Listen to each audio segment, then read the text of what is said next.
Assalamualaikum warahmatullahi wabarakatuh.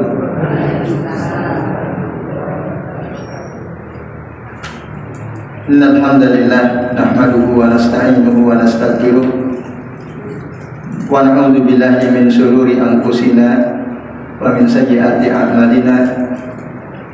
May yahdihillahu fala mudilla lahu wa may yudlil fala hadiya lahu. Asyhadu an la ilaha illallah wahdahu la syarika lah wa asyhadu anna Muhammadan abduhu wa rasuluh. Allahumma shalli wa sallim wa barik ala Muhammad wa ala ali Muhammad kama shallaita wa barakta ala Ibrahim wa ala ali Ibrahim fil alamin innaka Hamidum Majid. Rabbi shrah li sadri wa yassir li amri wahlul 'uqdatam min lisani yafqahu qawli, amma ba'du. Bapak-bapak dan ibu-ibu serta jamaah sekalian rahimani wa rahimakumullah. Alhamdulillah pada sore ini atas izin Allah kita bisa berjumpa kembali di majelis ilmu ini dalam keadaan sehat walafiat. Alhamdulillah, ini suatu nikmat yang wajib kita syukuri yang Allah berikan kepada kita semua. Untuk kesempatan kali ini Bapak Ibu, kita akan membahas satu bab penting yang kami sarikan dari hadis Nabi Sallallahu Alaihi Wasallam. Jadi jika kita termasuk orang soleh, orang yang banyak amalnya, jangan sombong, dan apabila kita termasuk orang yang banyak dosanya, maka jangan putus asa. Tema ini kami ambil dari hadis Nabi Sallallahu Alaihi Wasallam yang diriwayatkan oleh Abdullah bin Mas'ud radhiyallahu anhu. Kata beliau, haddatsana Rasulullah Sallallahu Alaihi Wasallam wa huwa as-shadiqul masduq. Telah bercerita kepada kami Rasulullah SAW, dan beliau adalah orang yang benar dan dibenarkan oleh Allah Subhanahu wa Ta'ala. Apa kata Nabi? Inna ahadakum yujma'u khalquhu fi batni ummihi arba'ina yawman nutfatan.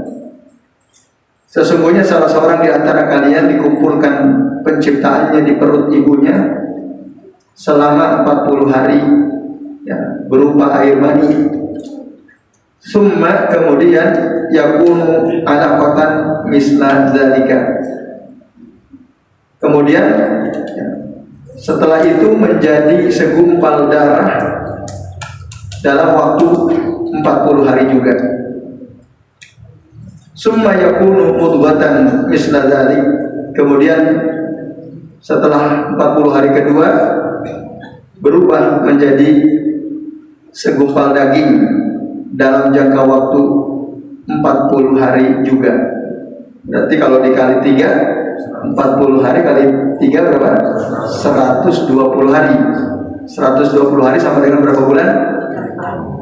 4 bulan.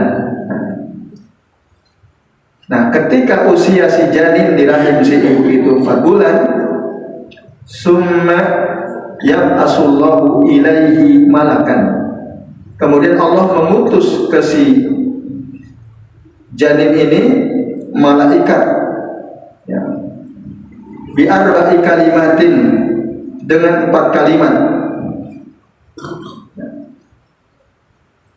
Fayuktabu amaluhu wa ajaluhu wa rizquhu wa sakiyun aw sa'idun. Lalu dicatatlah amalnya, ajalnya, umurnya, rezekinya, sengsara atau bahagianya dia di akhir hidupnya. Summa yunfakhu fihi ar-ruh. Kemudian setelah itu ditiupkan ruh ke dalam si janin tersebut. Fawalladzi la ilaha ghairuhu. Demi zat yang tidak ada Tuhan selainnya, yaitu Allah. Inna ahadakum la yakmalu bi amali ahli jannati hatta ma yakunu bainahu wa bainaha illa dhira'. Sesungguhnya salah seorang di antara kalian, kata Nabi, pastilah dia atau dia beramal dengan amalan penduduk surga sehingga jarak antara dia dengan surga itu hanya tinggal satu hasta, illa zira, tinggal segini. Ini dia, ini surga, udah dekat sekali. Fayasbiqu alaihi alkitab, tapi kitab catatan ya, amal di lauhil mahfuz sudah mendahului dia. Maka fayamalu bi amali ahli nar, akhirnya dia beramal dengan amalan penduduk neraka, fayadkhuluha, dan dia pun masuk neraka. Padahal dia ini ya, nampaknya beramal dengan amalan penduduk surga, tapi akhirnya di akhir hidupnya dia beramal dengan amalan penduduk neraka, dan dia pun akhirnya masuk neraka. Tapi sebaliknya kata Nabi, wa inna ahadakum la ya'malu bi amali ahli nar hatta ma yakunu bainahu wa bainaha illa zira. Dan sesungguhnya ada salah seorang di antara kalian itu beramal dengan amalan penduduk neraka sehingga jarak antara dia dengan neraka itu tinggal satu hasta. Fayasbiqu alaihi alkitab, kitab catatan amal dia sudah mendahuluinya. Fayamalu bi amali ahli jannati fayadkhuluha, maka dia pun beramal dengan amalan penduduk surga dan akhirnya dia masuk surga. Muttafaqun alaihi. Nah, ini Bapak Ibu dan jamaah sekalian ya, hadis penting yang disampaikan oleh Nabi Sallallahu Alaihi Wasallam yang menggambarkan tentang proses penciptaan manusia, sekaligus menggambarkan tentang ya, bagaimana Allah telah menentukan seseorang itu amalnya, ajalnya, umurnya, rezekinya, apakah sengsara atau bahagia hidup dia, itu Allah sudah tentukan. Baru kemudian ditiupkan ruh. Nah, dan di bagian akhir hadis ini tadi menjelaskan ada orang-orang yang nampaknya dia beramal dengan amalan penduduk surga, tapi akhirnya dia su'ul khotimah, beramal dengan amalan penduduk neraka, dan dia pun masuk neraka. Na'udzubillah. Kita memohon perlindungan kepada Allah dari keadaan seperti ini. Tapi ada sebaliknya orang yang nampaknya dia beramal dengan amalan penduduk neraka, tapi akhirnya dia masuk surga. Nah, baik, kita akan ambil faedah dari hadis ini. Ada banyak faedah yang penting yang kita bisa ambil dari hadis ini, Bapak Ibu dan jemaah sekalian. Yang pertama, hadis ini menggambarkan tadi proses bagaimana manusia itu diciptakan oleh Allah Ta'ala, mulai dari rahim ibunya. Itu ada 3. Pertama, ya, dari air mani kemudian berubah menjadi darah, segumpal darah, dan berubah menjadi segumpal daging. Dan itu terjadi prosesnya dalam 120 hari alias 4 bulan. Nah, maka janin itu baru ditiupkan ruh kepadanya saat usianya 4 bulan. Kita bisa ambil kesimpulan itu diantaranya. Nah, ini Bapak Ibu dan jamaah sekalian. Nah, dari situlah kemudian terus tumbuh, berkembang ya,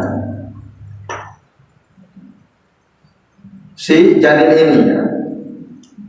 Di semua apa yang dibutuhkan ada ya.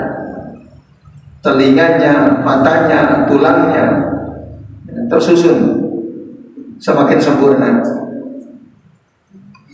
Nah, itu dimulai dari ditiupkan ruh tadi ya, saat usianya 4 bulan atau 120 hari. Kemudian Allah menyuruh malaikat untuk mencatatkan amalnya, ajalnya, rezekinya, sengsara atau bahagia hidup orang ini. Dalam hadis yang lain Bapak Ibu pernah juga kita bahas di sini. Masih ingat? Qadha setiap makhluk itu telah ditulis oleh Allah Ta'ala sejak kapan?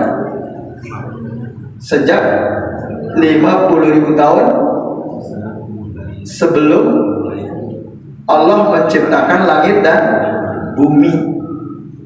Itu udah ada 50.000 tahun. Jauh.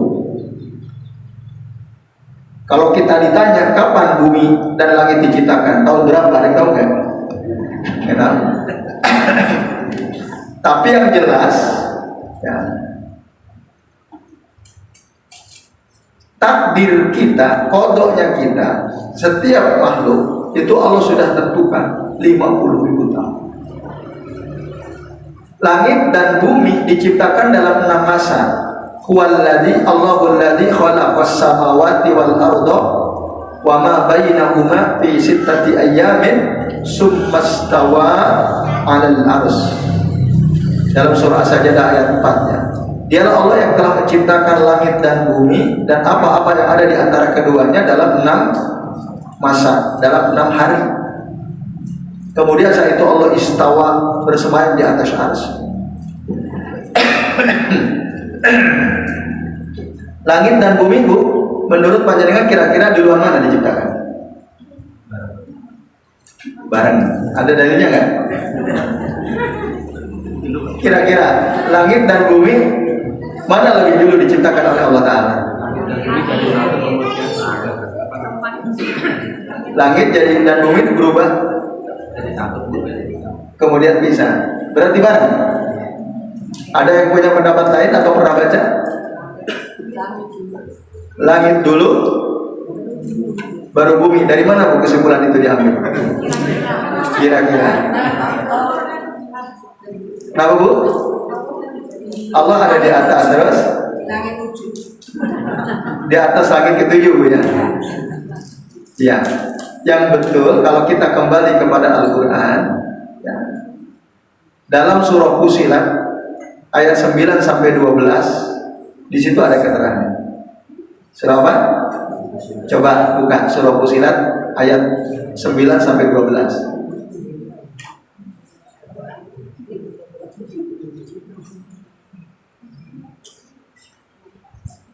Surah Fussilat itu surah keberapa?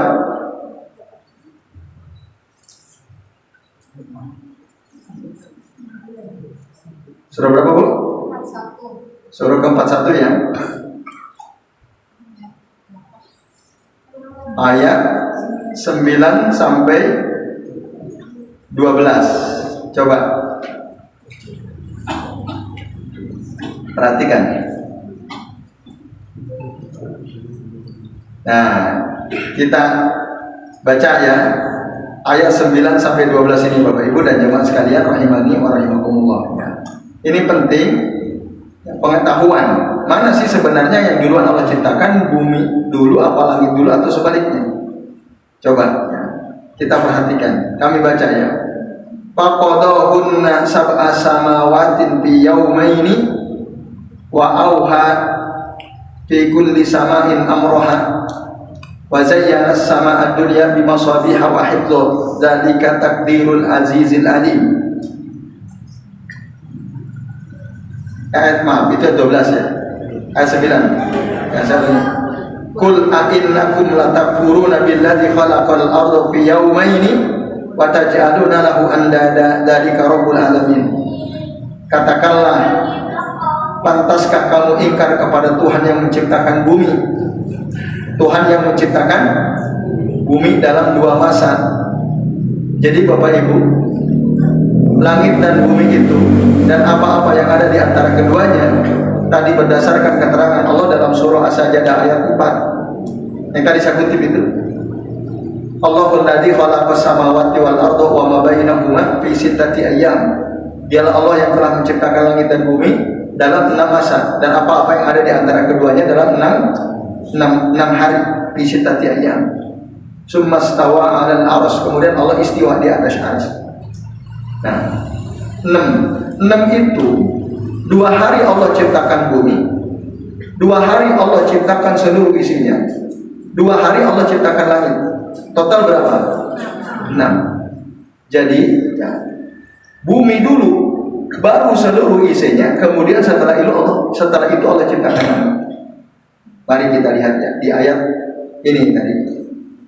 Pantaskah kamu ingkar kepada Tuhan yang menciptakan bumi dalam 2 hari? 2 masa itu 2 hari maksudnya. Dan kamu adakan sekutu-sekutu bagi Allah. Itulah Tuhan Allah, ya, Tuhan seluruh alam.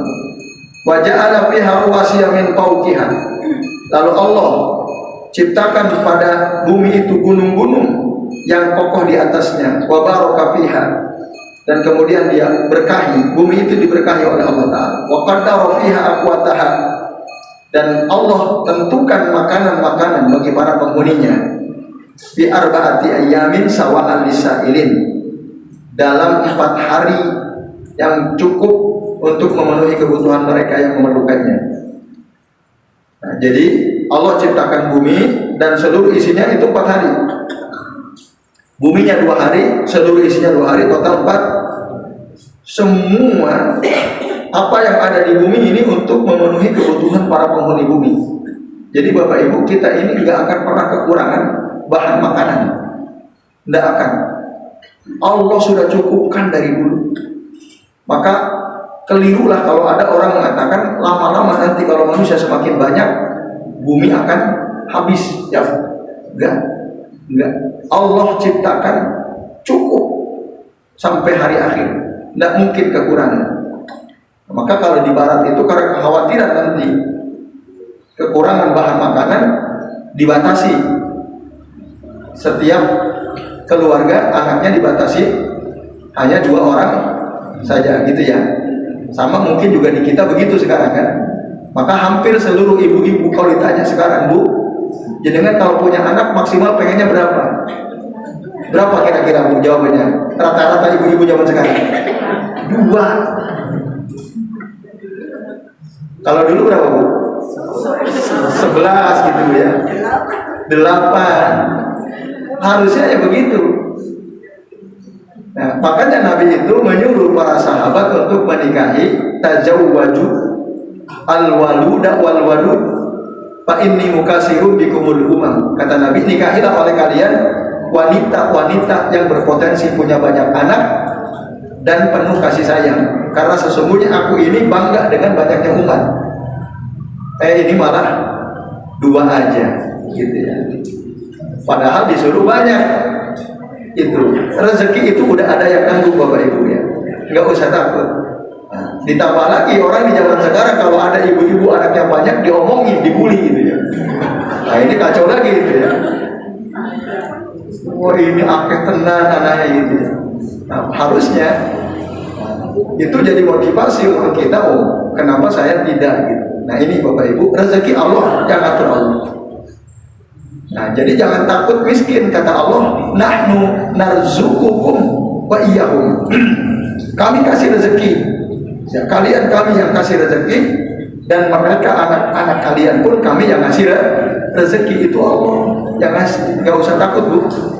Maka mari ibu-ibu yang anaknya masih 2, masih muda tambah lagi ya.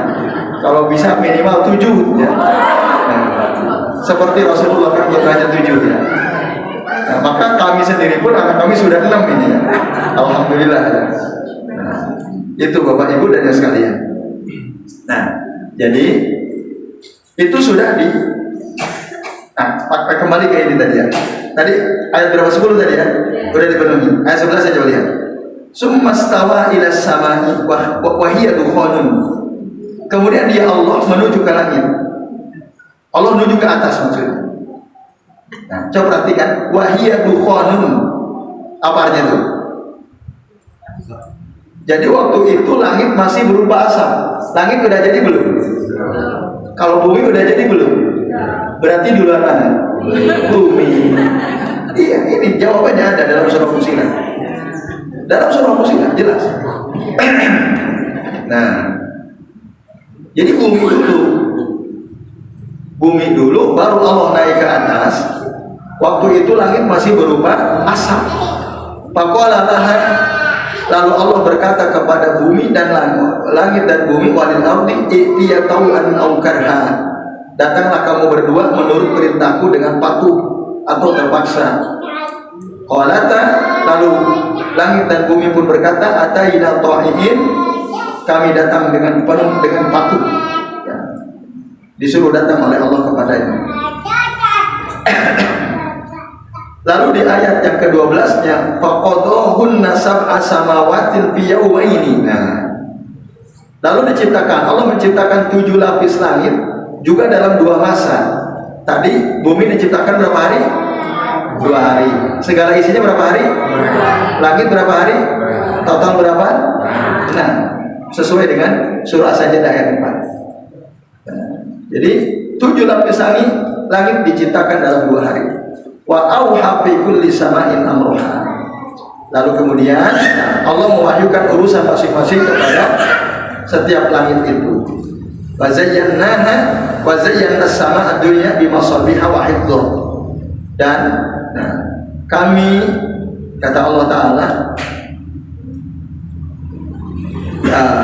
hiasi langit dengan bintang-bintang bimasabiha wa hifdhan. Dan kami ciptakan bintang-bintang itu untuk memelihara apa? Rahasia Allah, firman Allah Ta'ala yang akan dicuri-curi oleh si iblis atau syaitan. Maka mereka kalau mau mencuri-curi dengar akan dilempar oleh benda-benda langit itu. Maka disebut hibdo. Dzalika takdirul azizil alim. Demikianlah ketentuan Allah yang maha perkasa lagi maha mengetahui. Jelas Bapak Ibu ya? Jadi duluan mana? Bumi dulu, baru seluruh isinya, baru kemudian langit. Nah, tapi dalam surah An-Nazi'at kok ada isyarat nampaknya langit dulu. Nah, coba dibuka dalam surah An-Nazi'at ayat ke-30 atau dalam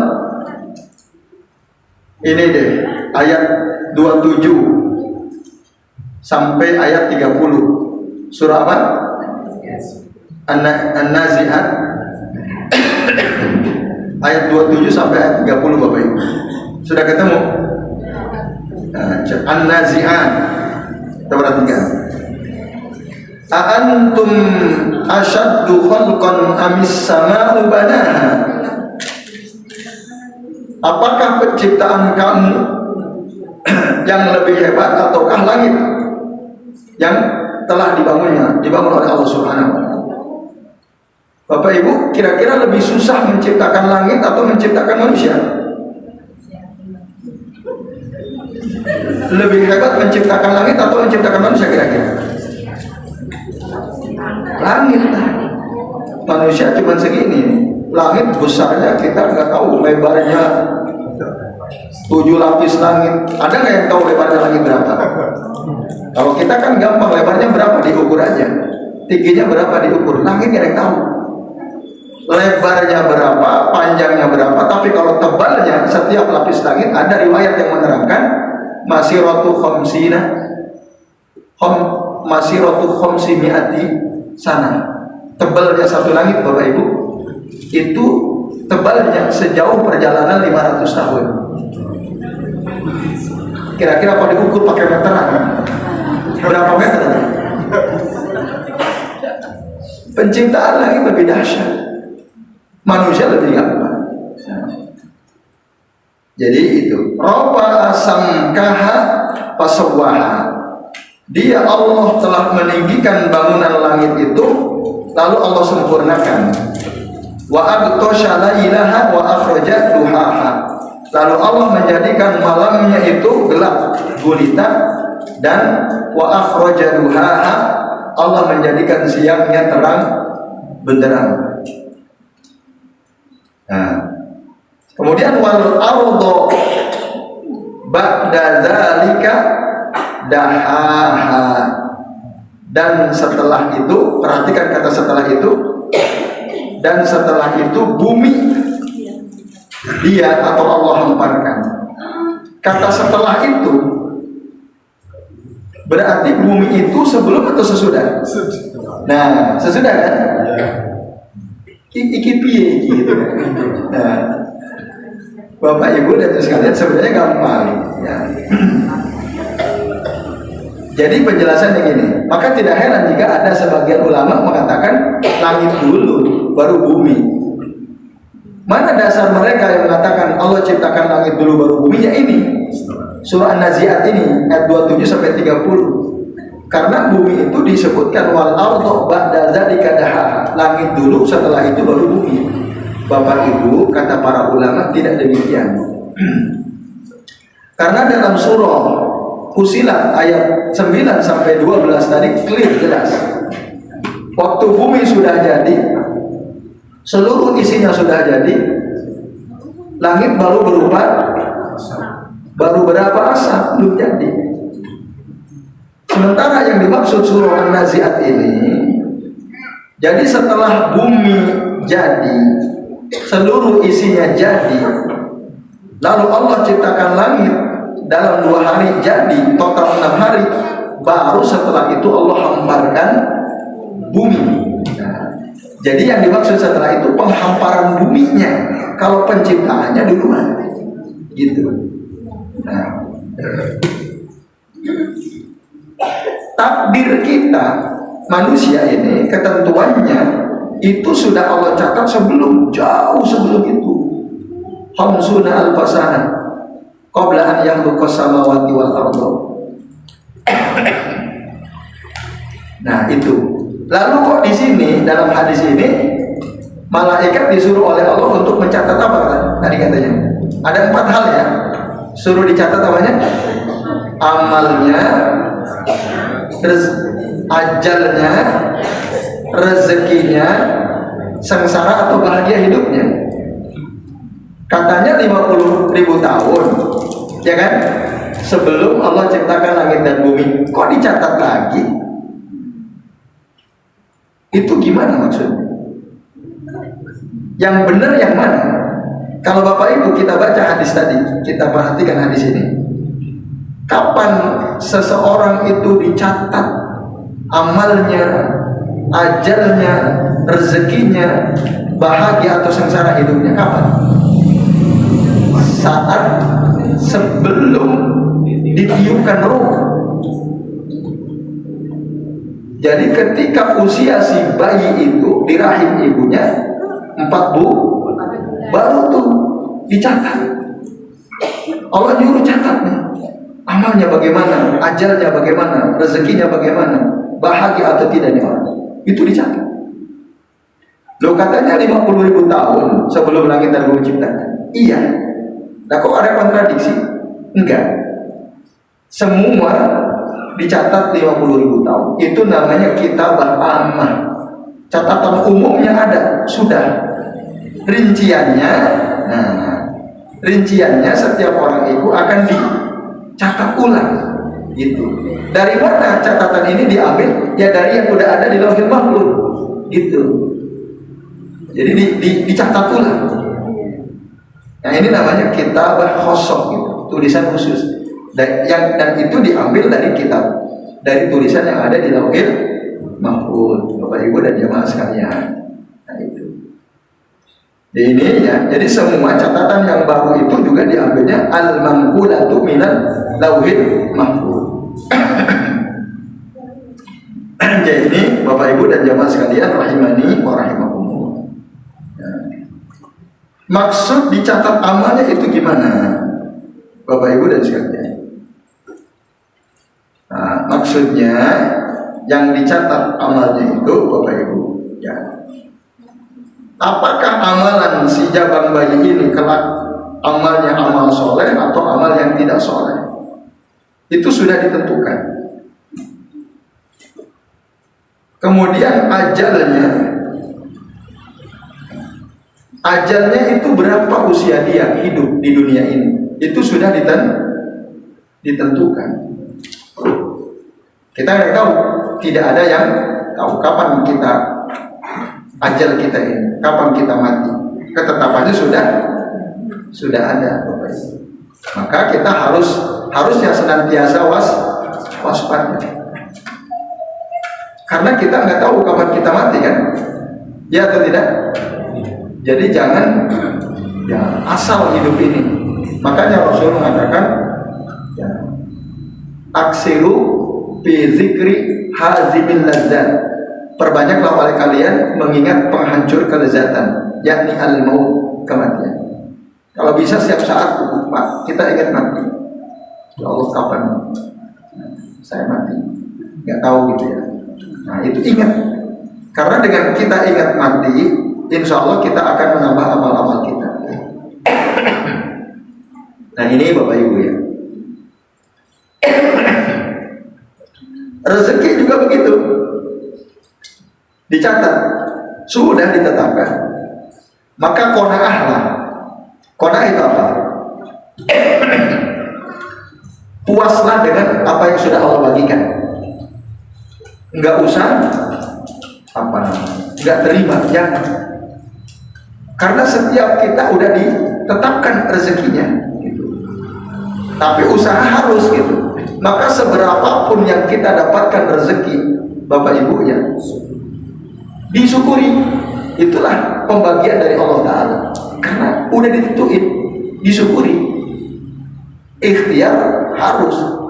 Berapapun yang kita dapat, kita ucapkan alhamdulillah, syukuri.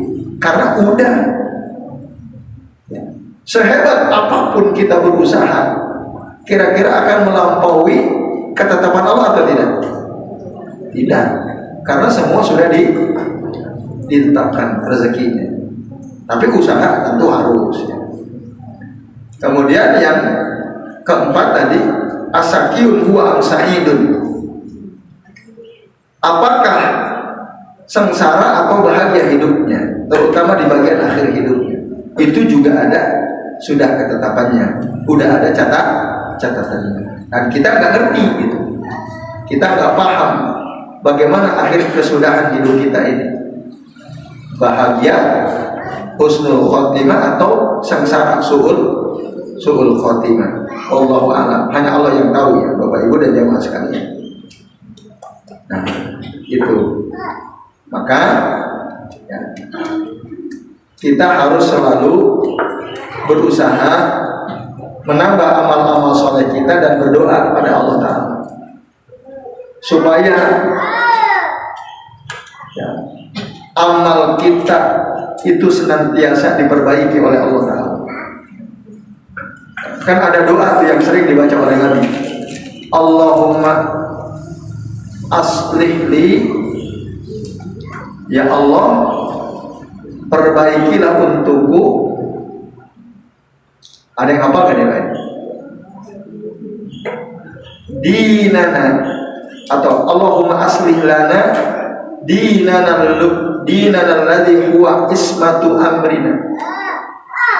Ya Allah perbaikilah untuk kami agama kami, alladzi huwa ismatu amrina, yang agama ini adalah menjadi ya, benteng yang melindungi urusan-urusan kami. Wa aslih lana dunyana allati fiha ma'ashuna.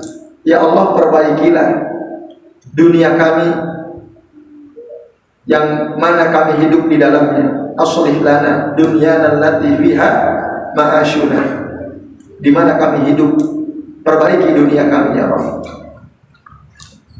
Wa aslih lana akhiratana allati ilaiha ma'aduna. Ya Allah perbaikilah akhirat kami, di mana itu adalah tempat kembalinya kami ya Allah. Wa aslih lana akhiratana allati ilaiha ma'aduna, di mana akhirat itu adalah tempat kembalinya kami. Minta kita supaya Allah perbaiki, Allah jadikan baik. Hidup di akhirat itu lebih lama atau lebih singkat Bapak Ibu? Lebih lama. La nihayata, enggak ada akhirnya. Kita di dunia paling banter berapa tahun? Rata-rata 70-80 tahun ya. Rata-rata. Yang lebih dari itu sedikit. Di akhirat ada batasnya kan? Enggak ada. Hidup abadi kekal. Maka mintalah pada Allah supaya Allah perbaiki kehidupan akhirat kita. Karena kita nanti kembali ke akhirat, itulah tempat tinggal kita yang sesungguhnya.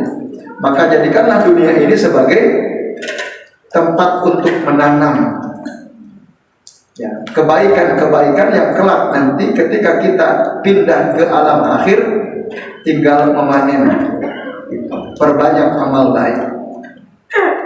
Nah, jadi kita mohon supaya Allah memperbaiki urusan akhirat kita, karena akhirat adalah tempat kembali kita. Wa aslih lana akhiratana allati ilaiha ma'aduna. Allahumma ij'alil hayata ziyadatan lana fi kulli khair. Ya Allah, jadikanlah dunia ziyadatan lana fi kulli khair, sebagai tempat untuk menambah bagi kami amal-amal kebaikan. Kita minta sama Allah agar dunia ini adalah tempat di mana kita bisa menambah amal-amal kebaikan. Waj'alil hayata ziyadatan lana fi kulli khair wal mauta rahatan lana min kulli syarr. Dan jadikanlah kematian sebagai tempat istirahat bagi kami dari seluruh keburukan. Nah, kalau udah mati, kita berharap semoga seluruh keburukan sudah lagi tidak mengenai kita. Yang ada tinggal kebahagiaan. Mau Pak Bu mati tinggal kebahagiaan, mau? Atau mau dapat keburukan? Na'udzubillahi min dzalik. Ini doa Bapak Ibu selalu dibaca oleh Nabi. Nabi sering membaca doa ini. Bapak Ibu sering baca doa ini? Belum sering atau belum hafal? Oh, belum hafal. Mana bisa sering, hafal aja belum. Iya, baru tahu ya. Alhamdulillah. Nah nanti ya Pak apa Bu? Oh, saya kira jenengan yang mau cari lalu di share ya. Nah, oke, insya Allah nanti kalau sempat duluan ya Pak Kris ya. Saya dulu atau jenengan dulu ya. Nah, kalau jenengan dulu nanti jenengan share. Itu penting Bapak Ibu. Kita minta supaya Allah perbaiki. Nah, itu ya. Baik. Karena kita nggak ngerti gitu. Kita nggak ngerti nanti akhir kesudahan hidup kita seperti apa. Apalagi, nah di bagian akhir hadis tadi ini, yang tadi kami bacakan, hadis sahih riwayat Imam Bukhari Muslim tadi dari Abdullah bin Mas'ud, sesungguhnya salah seorang di antara kalian ada yang beramal dengan amalan penduduk surga sampai jarak dia dengan surga itu sudah dekat, tinggal satu catatan amal dia, catatan dia di Lauhul Mahfuz bahwa ketetapannya dia itu su'ul khotimah, matinya dalam keadaan buruk, beramal dengan amalan penduduk neraka, akhirnya dia masuk neraka. Mau kayak gitu? Nah, maka jangan sombong. Kita yang sekarang alhamdulillah puasa udah rajin, bukan hanya Senin Kemis, bukan hanya 3 hari tiap bulan, bahkan puasa Daud, setiap hari puasa, buka puasa, sholat jamaah nggak pernah ketinggalan, sodako alhamdulillah, zikir terus-terusan. Itu jangan pernah sombong Bapak Ibu, jangan pernah sombong, karena kita nggak ngerti nanti akhir kehidupan kita bagaimana. Itu. Nah, jadi dari sini ya, orang yang sudah merasa banyak amalnya itu jangan sombong, karena ada orang ya, amalnya kelihatannya luar biasa dahsyatnya. Ini kayaknya udah pasti deh masuk surga, tapi ternyata dia ini masuk neraka. Dulu di zaman Rasul ada ya, seorang sahabat, bahkan disebutkan namanya ya. Jadi si sahabat ini namanya Kuzman. Siapa namanya? Kuzman. Kuzman ini ikut berperang bersama Nabi SAW, bertempur melawan orang-orang musyrik. Bapak Ibu, ini orang kuat, berani luar biasa. Hampir tidak ada musuh yang dia temui kecuali dia tebas lehernya. Dia ya, kalahkan musuh tersebut sampai ya, tidak ada satupun yang ditinggalkan. Pasti dia akan hunus dengan pedangnya. Nah, dan dia pasti membunuhnya karena kekuatan dan keberanian si Kuzman ini. Bapak Ibu dan jemaah sekalian, akhirnya si Kuzman ini gugur di medan perang. Gugur. Tapi sudah banyak musuh dikalahkan olehnya dan dibunuh oleh dia. Sehingga akhirnya orang-orang itu menganggap nih orang pasti pahalanya banyak sekali. Tidak ada seorang pun yang mendapatkan pahala seperti pahala yang akan didapatkan oleh si Kuzman ini, karena banyak musuh yang terkapar dengan pedang Kuzman ini. Nah, lalu Bapak Ibu dan jemaah sekalian, kata Rasul bahwa si Kuzman ini min ahlin nar, dari penduduk neraka. Orang kaget lah, kok bisa padahal tadi dahsyat sekali. Rasul diberikan wahyu oleh Allah Ta'ala, dikasih tahu oleh Allah Ta'ala biwahyi minallahi annahu min ahlin nar, bahwa si Kuzman ini adalah penduduk neraka, Bapak Ibu. Nah, akhirnya ada orang yang betul-betul menyaksikan, bahkan selalu membersamai Kuzman. Dia cerita, ya Rasul, ya aku selalu membersamai Kuzman itu. Maka dia memang betul sekali. Setiap kali ketemu musuh, maka musuh akan dikalahkan olehnya. Akan tetapi, ketika dia terkena senjata musuh ini, dia terluka parah. Lalu dia nggak kuat dengan luka parah yang mengenai dirinya. Saking sakitnya Bapak Ibu, faqatala nafsahu, si Kuzman ini akhirnya bunuh diri karena nggak kuat, terluka dalam peperangan tersebut dan dia kesakitan, tidak sabar.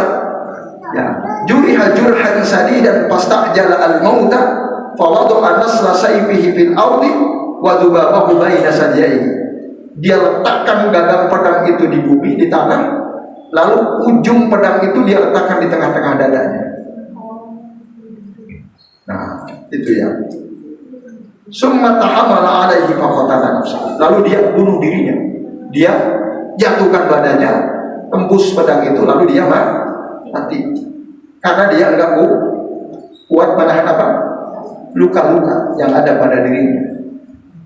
Nah, ini. Coba bayangkan orang yang berjuang di jalan Allah Ta'ala, perang kan itu udah jaminannya luar biasa. Orang ada yang tahu, tapi Rasul dikasih tahu Allah, enggak, dia itu min ahlin. Nah, ini siapa namanya? Kuzman. Nah, ini hadis sahih riwayat Imam Muslim. Maka jangan pernah kita memastikan, oh si fulan ini pasti masuk surga. Kok iso?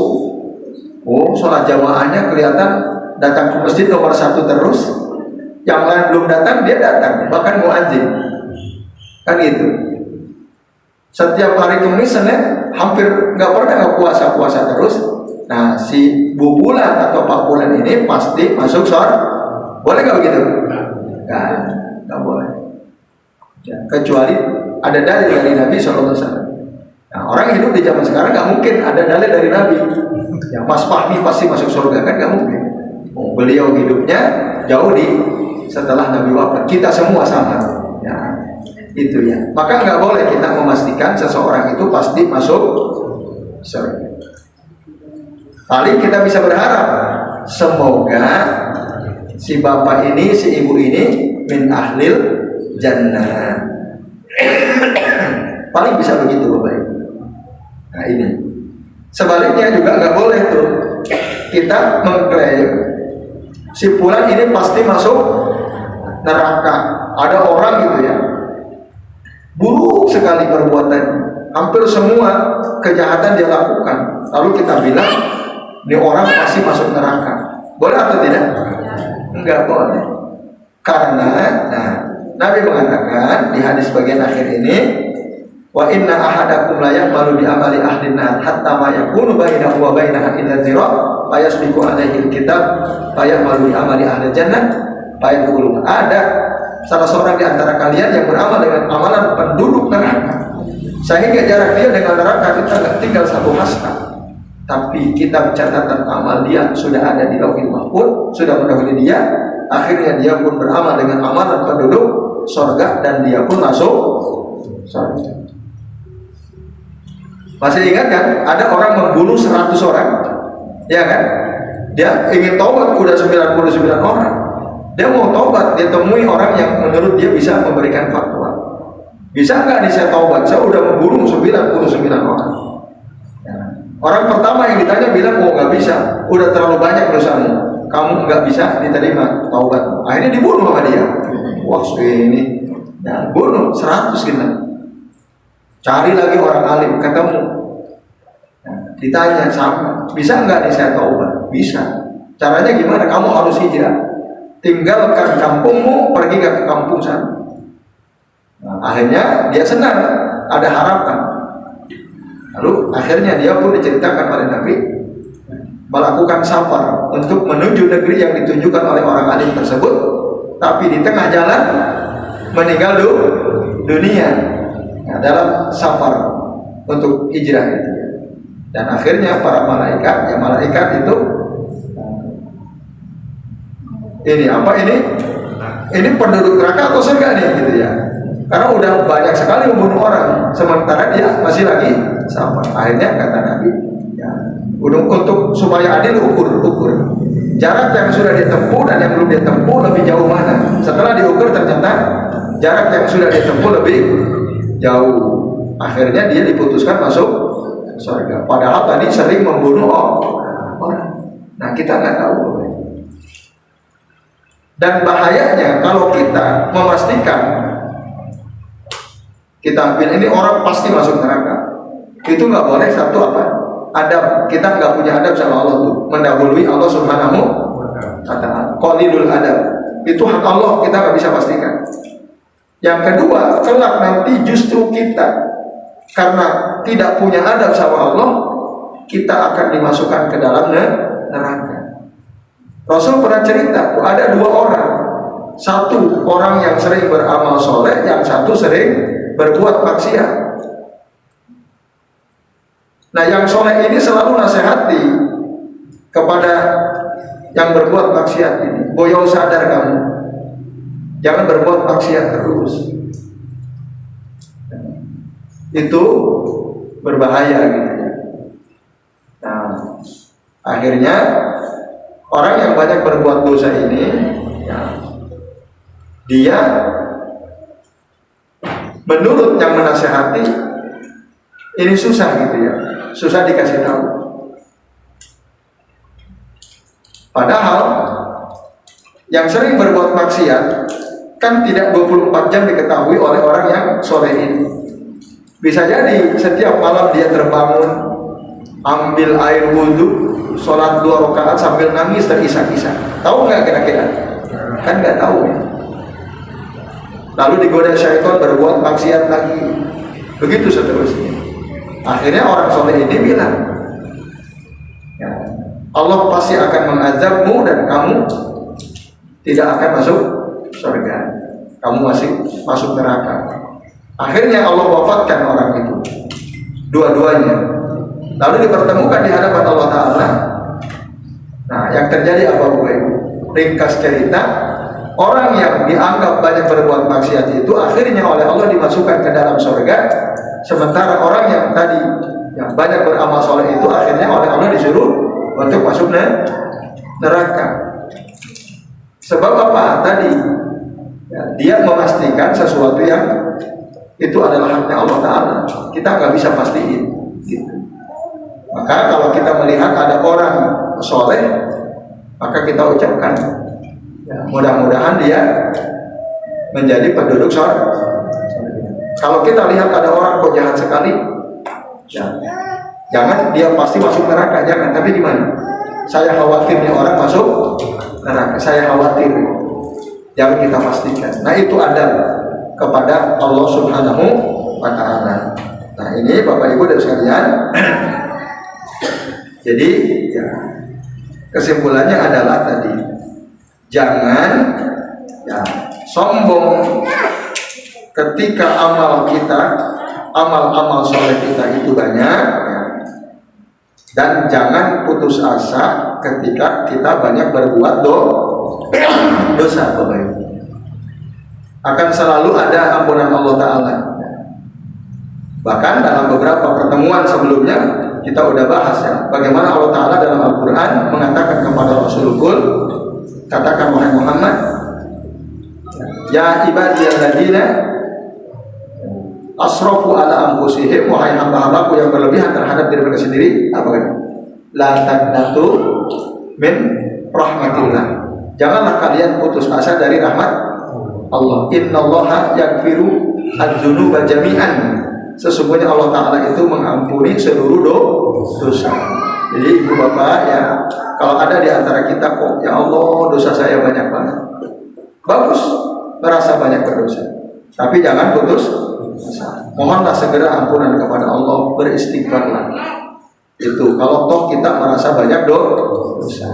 Nah sementara kalau kita banyak amalnya, bersyukur, alhamdulillah ya Rabb, Engkau izinkan hamba untuk bisa menjaga sholat 5 waktu selalu berjamaah. Alhamdulillah ya Rabb, Engkau izinkan hamba bisa puasa hari ini. Alhamdulillah ya Rabb, Engkau izinkan hamba bisa membaca ayat-ayat suci dan seterusnya. Itu jangan merasa hebat gitu, karena semuanya adalah atas izin Allah. Nah kalau kita merasa hebat dengan amalan kita, kita nggak tahu di akhir hidup kita akan seperti apa. Nah ini Bapak Ibu dan jamaah sekalian, rahimani wa rahimakumullah. Nah, kemudian hadis yang menguatkan bahwa kita tidak boleh tadi memastikan seseorang itu masuk surga atau neraka, disebutkan berdasarkan hadis sahih riwayat Imam Muslim dari Aisyah radhiyallahu anha. Beliau berkata, dunia Rasulullah SAW ila janazati sobi'in minal ansar. Rasul diundang untuk datang ke jenazah seorang anak dari kalangan Ansar. Jadi ada anak orang Ansar meninggal dunia, anak-anak. Waktu itu datang bersama Aisyah. Atau ya sebelum Rasul berangkat, Aisyah komentar ya. Fakultu, kata Aisyah, aku berkata, tubalahu, beruntunglah dia, ini anak ini, usfurun min asafiril jannah ya. Lam ya'mal su'an, dia ini akan menjadi burung dari burung-burung surga ya, bisa terbang kemana-mana maksudnya, karena dia tidak beramal dengan amal buruk sekalipun. Walam yudrikhu, nah, dan dia tidak mendapatkan keburukan. Lalu Rasul bilang, al-ghairu dzalika ya Aisyah, atau justru keadaannya selain itu wahai Aisyah. Lalu kata Nabi, innallaha khalaqa lil jannati ahlan, sesungguhnya Allah telah menciptakan untuk surga penduduknya, khalaqahum laha, Allah ciptakan mereka untuk surga, wa hum min aslabi abaihim, dan mereka itu memang dari tulang rusuk bapak-bapak mereka. Wa khalaqa linnari ahlan, Allah juga menciptakan untuk neraka ada penduduk atau penghuninya, khalaqahum laha wa hum fi aslabi abaihim. Allah ciptakan mereka untuk neraka dan mereka itu dari tulang rusuk ya, bapak-bapak mereka. Nah, Bapak Ibu dan jamaah sekalian, ada anak kecil berdasarkan hadis ini, hadis sahih riwayat Imam Muslim, meninggal dunia. Aisyah komentar, bahagia banget anak ini kan gitu, ya kan? Berarti ini memastikan atau tidak? Iya, Aisyah seakan-akan memastikan istrinya Nabi SAW, Ummul Mukminin. Syahidat lahu bidukhuli al-jannah. Walakinna Rasulullah sallallahu alaihi wasallam angkaru alaiha. Tapi Rasul mengingkari. Enggak begitu gitu. Anak kecil, walaupun anak kecil mati, Kan belum balik tuh. Sobi itu anak kecil yang belum balik. Lalu dipastikan akan mendapatkan surga. Oleh Rasul diingkari. Nah, walaupun ya, para ulama katakan masalah anak-anak kecil dari kalangan kaum muslimin, akhirnya mereka ini di akhirat bagaimana? Namun kata saya Shalih bin Fauzan, kita katakan inna atfalal mu'minin, sesungguhnya anak-anak orang beriman itu tabaun li abaihim fil jannah, mereka akan mengikuti orang tua mereka di surga. Wa amma atfalul kufar, sementara anak-anak orang kafir, fahaqulah maudhi'u khilafin bainal ulama, nasibnya apakah anak kecil orang kafir yang mati masih kecil masuk surga atau neraka? Para ulama berbeda pendapat terkait dengan masalah ini. Sebagian mereka mengatakan innahu min ahli nar, anak-anak orang kafir yang mati di waktu belum balik maka mereka akan ada di neraka. Wahum tabaun li abaihim, karena mereka mengikuti orang tua mereka. Ada sebagian ulama mengatakan begitu. Ada juga yang mengatakan innahu min ahlil jannah. Enggak. Walaupun dia orang tuanya kafir, kalau dia meninggal di waktu kecil maka dia akan masuk surga. Dia termasuk penduduk surga. Kenapa? Li'annahum lam ya'malu amala ahlin nar. Karena anak kecil itu kan belum beramal dengan amalan penduduk neraka.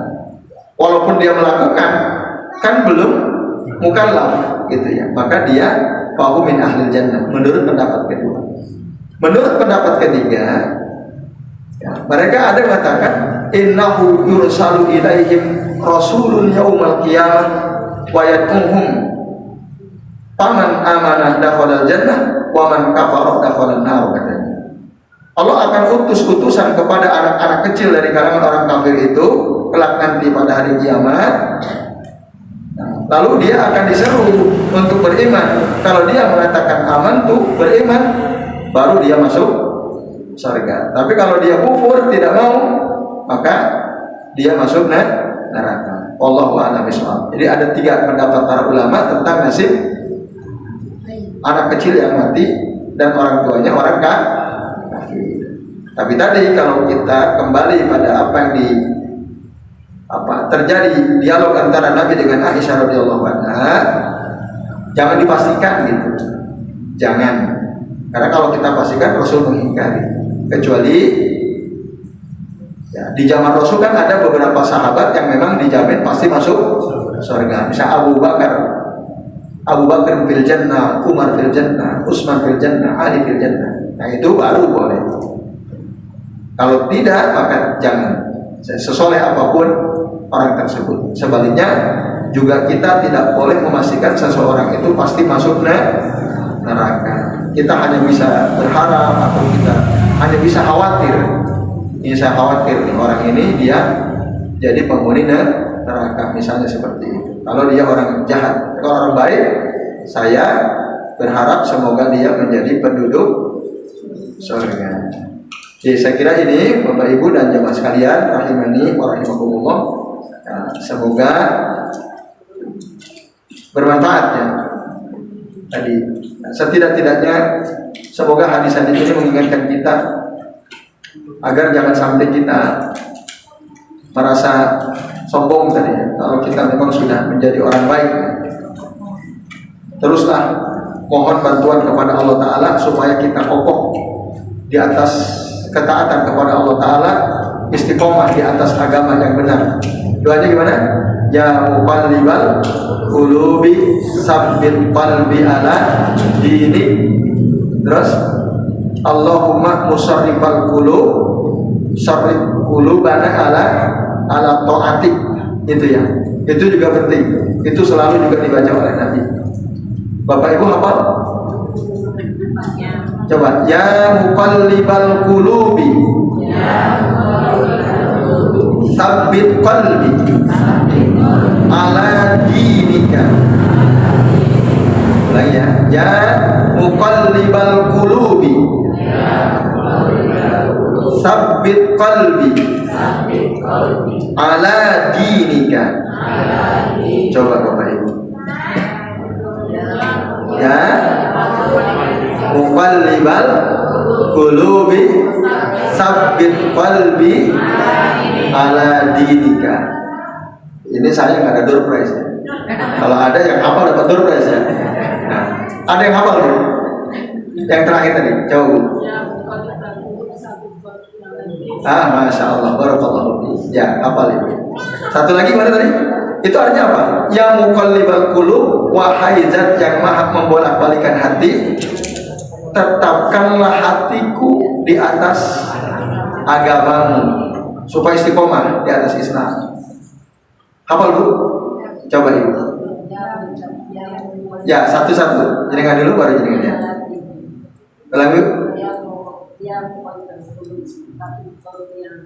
Masya Allah, barakallahu fiik. Bu, jenengan.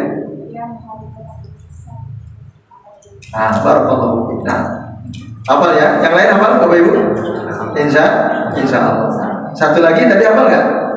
Allahumma bareng-bareng. Allahumma musarrifal qulubi sarrif qulubana ala ta'atika. Allahumma ya musarrifal qulubi sarrif qulubana ala ta'atika. Coba bareng-bareng. Allahumma ya musarrifal qulubi sarrif qulubana ala ta'atika. Coba ibu-ibu dan bapak-bapak bareng-bareng.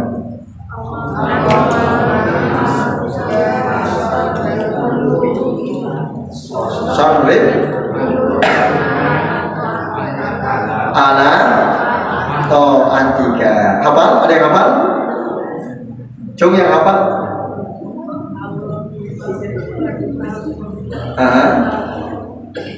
Sarrif. Oke, nanti bisa ya. Belum apa. Itu kita mohon pada Allah Ta'ala, doa zat yang maha ya tadi membolak-balikan hati. Ya terima kasih Bu. Nah kalau gitu boleh. Kan kita tidak nunjuk orang kan? Kita hanya mengutip hadis Nabi ar-rasi wal murtashi finnar gitu ya. Orang yang menyuap dan yang disuap ada di neraka. Nah, tapi jangan kita bilang kamu tukang suap, kamu pasti masuk neraka. Hadisnya ini ar-rasi wal murtashi finnar gitu ya.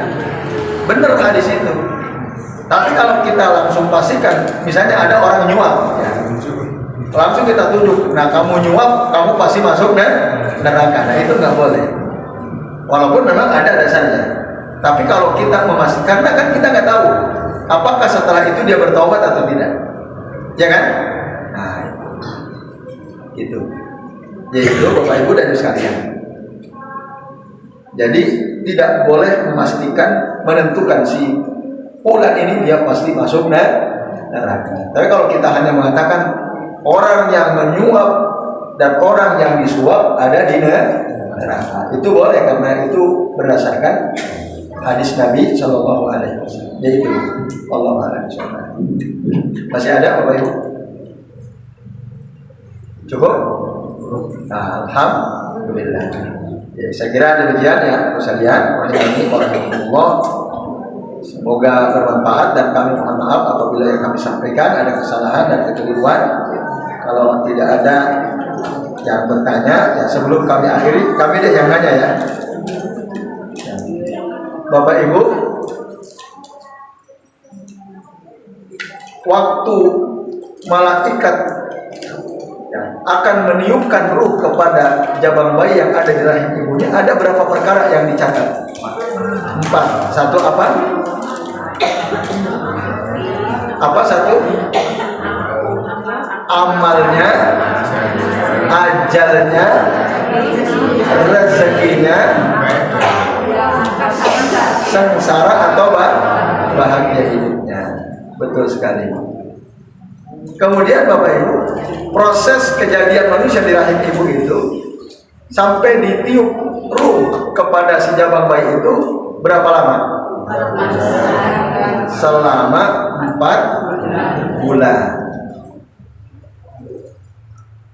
Kemudian langit dan bumi mana yang lebih dulu diciptakan? Loh kok iso ngomong bumi? Dalilnya mana dalilnya? Surah apa? Fussilat ayat berapa? 9 sampai 12. Betul ya. Yang benar takdir atau ketetapan seseorang itu dicatat 50.000 tahun sebelum Allah ciptakan langit dan bumi atau sebelum ditiupkan ruh. Yang benar yang mana? Yang benar yang mana? Hah? Angkat tangan yang mau jawab biar jelas. Ya, mana Bu? Sebelum ditiupkan roh, itu yang benar. Jangan Pak? Apa? Sebelum diciptakan langit. 50.000 tahun sebelum diciptakan langit dan bumi. Ini ada dua ulama berbeda pendapat. Ada nggak yang punya pendapat lain? Nah, dua-duanya benar. Tapi cara memahaminya gimana? Cara benar, dua-duanya nggak ada yang salah. Tapi cara memahaminya gimana? Nah, catatan ya yang ada, yang Allah sudah catat 50.000 tahun sebelum Allah ciptakan langit dan bumi tentang nasib kita, takdir kita ini, itu namanya catatan umum. Ya. Lalu ketika akan ditiupkan ruh itu namanya catatan dan itu pun diambil dari catatan yang umum. Jadi dua-duanya benar, nggak ada yang salah. Karena semuanya berdasarkan hadis yang sahih. Jadi saya kira itu alhamdulillah berarti tertangkap ya pelajaran yang bisa ditangkap. Walaupun yang terakhir ini agak kurang ditangkap ini. Oke, baik. Sementara ini Bapak Ibu mudah-mudahan bermanfaat. Sekali lagi kami mohon maaf ya jika ada kesalahan dari apa yang kami sampaikan. Mari kita akhiri dengan baca doa kafaratul majlis. Subhanallahumma wa bihamdika asyhadu an la ilaha illa anta astaghfiruka wa atubu ilaik. Wa sallallahu ala Muhammadin wa ala alihi wa sahbihi wa baraka wa sallama alaihi ajma'in. Billahi taufiq wal hidayah. Wassalamualaikum warahmatullahi wabarakatuh.